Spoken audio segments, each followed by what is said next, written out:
So when we consider this macroscopic and microscopic point of view of thermodynamics, see, macro means large, that we know. Micro means small. See, if we study the overall or gross behavior of the system, suppose let us consider there is a piston cylinder arrangement like this in which certain amount of gas is present. Now, if we study the overall behavior of the gas, that means overall properties of the gas, like what is the overall pressure, temperature, volume, all these, and if we do mathematical analysis based on these properties of the entire system, then we call that approach as the macroscopic approach. Whereas when it comes to this microscopic point of view of thermodynamics, see, if you consider this same amount of gas, there will be some n number of molecules of the gas.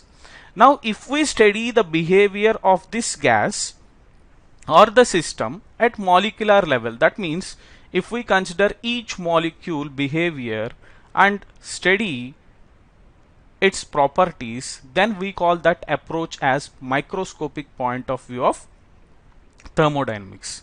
See, this macroscopic point of view of thermodynamics is also called classical thermodynamics, whereas microscopic point of view of thermodynamics, we call it as statistical thermodynamics.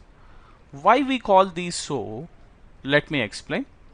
See, here when it comes to the macroscopic point of view of thermodynamics, we are studying the overall behavior of the system.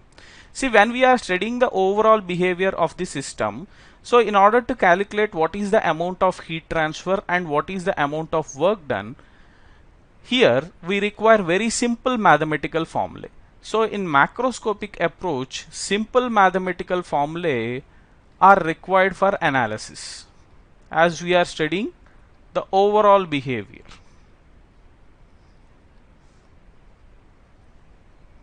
Whereas when it comes to microscopic point of view of thermodynamics, see, we need to consider each molecule properties. That means for each molecule there will be certain velocity, because of velocity we will get certain amount of momentum, all these. So there will be n number of molecules. For these n number of molecules we need to tabulate all the properties and it becomes a big statistic.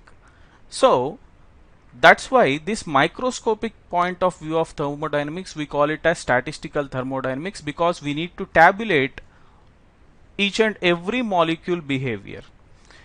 And this statistical thermodynamics analysis requires complex mathematical formulae. We can't use simple mathematical formulae, but we have to use complex mathematical formulae for doing the analysis in statistical thermodynamics. See, when we consider a particular system and when we do this macroscopic approach or microscopic approach, as they have a common similarity, the end result will be almost the same. So as far as our study in this particular course is concerned, we are much concerned about macroscopic point of view of thermodynamics rather than microscopic point of view of thermodynamics.